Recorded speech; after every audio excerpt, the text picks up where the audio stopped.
Okay, time to do some resonating tubes. Yesterday we played with them in class. Now today it's time to actually do some work with them. So yesterday we said there were two types.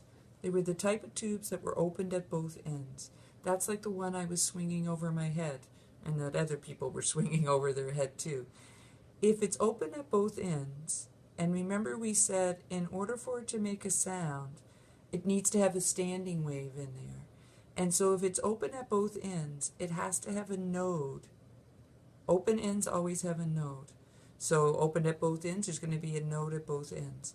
So the smallest standing wave that could fit, that could be created inside this tube would be a half wavelength, because it would come down. And remember, a standing wave is a wave that it looks like it's standing still and it's really flipping back and forth.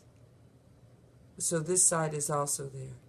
Okay, if this length is L, then L would just be equal to 1/2 lambda, which means lambda would be equal to 2L. And then we know the wave equation, V equals F lambda. If we rearrange this for F, it'll be V over lambda. And so that will give us F is equal to V over 2L. Okay? And that's for the smallest possible frequency that can be created in an open tube.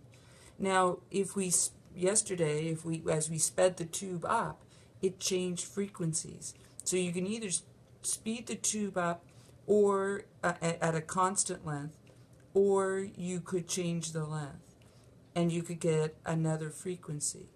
The next frequency up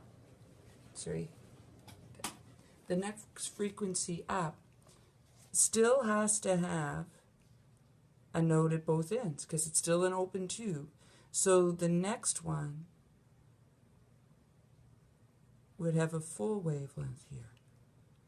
Okay, it wouldn't be able to have anything in between these because it has to end at a node at both ends.